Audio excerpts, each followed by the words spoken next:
Now, Frost and Sullivan says Africa can create a blueprint for sustainable and inclusive industrialization if countries are willing to embrace the fourth industrial revolution technologies within special economic zones. Joining us to unpack the detail of this is Hannro Steenekamp, who is a consulting analyst at Frost and Sullivan. Thank you so much for your time, Hannro. Now, let's talk about the impact of special economic zones, the impact that they have had on Africa's economic growth, and also just how effective the models have been. Hi, ladies. I hope you guys are doing well. Special economic zones. So, as I'm sure most of the listeners are aware, SEZs are specific designated zones that provide tariff and tax exemptions. And, this is with the goal of these areas or these zones becoming business and economic hubs. Now, with regards to your question, if we look at Africa, it's been very mixed results. There's been some ups and downs. If you look at the most successful ones, surprisingly, it's been the ones that have a very specific focus. So that focus on a very specific industry. Like if I can give some examples, I'm sure you're aware of the Tanja Med Zone in Morocco. Now, this zone in Morocco, I think it employs over 100,000 people, and it has everything encompassing the automotive value chain. So it incorporates all aspects of automotive manufacturing. And also with some other examples that I can name, if you look at Africa, the ones that have been most successful have been the ones that have been very focused on specific industry development in Africa. Thank you for that, Hannro. I'm keen to speak about, what has happened when SEZs have proven to not be as effective as possible. Of course, there's many, stories of them being real contributors to growth, but there's some that have fallen quite flat. No, absolutely. There's definitely been quite a few that have fallen flat. Now, this is frequently what you get is they would, the government would establish an SEZ, but just the lack of actual funding going into that. If your larger players don't actually put their money where the economic zone is, what's the use in making the zone itself? You're not going to experience the job creation and all the positive effects that can come from a special economic zone. You talk about, obviously, actions from government, a lack of funding. Is this a policy problem? It's not necessarily a policy problem. The problem is just we need specific plans. Okay. So, as I mentioned earlier, if you look at the special economic zones that have been very successful, it's been the focused ones. So if you can, for example, if I can take this to South Africa, a bit closer to home, the Tshwane Automotive SEZ. If you call it that automotive SEZ, this one has attracted over $1 billion of investment. From Ford, the car company Ford, to produce the next generation of Ford Rangers. So once that is focused and the investors know what it's about, they can, it's a lot more likely that you will get that investment and the money for the zone.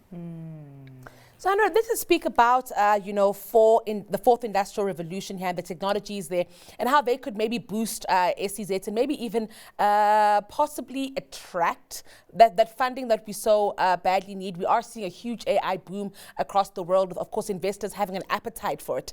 Might that be the way in which we make SEZs more attractive to investors? Yes, no, absolutely. Now, if you look at Africa and the success of the countries in Africa, it's very much based on being front and center in terms of embracing new technologies. Now, AI, machine learning, blockchain, automation, all of these sort of fourth industrial revolution technologies, they require very unique skill sets, and ultimately that can drive the export of products, bringing in, much needed currency and investment into Africa. Now, SEZs have the potential to provide a bedrock for this investment. So what you could be potentially looking at is SEZs that focus, as I mentioned, the industry focus earlier, on fourth industrial revolution technologies.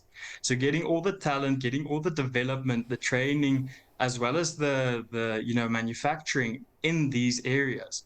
So you could look at a, optimistic end goal could be, robots streamlining production, AI optimizing your supply chains, and then also blockchain ensuring fair trade with all the checks and balances that come with that.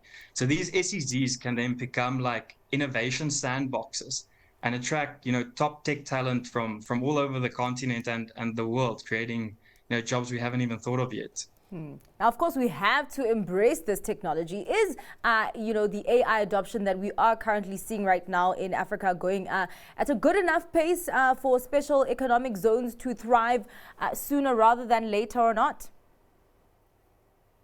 Looking at AI adoption, Africa is definitely not, we're not as, forward with it as you would get in the more, the traditional Western countries.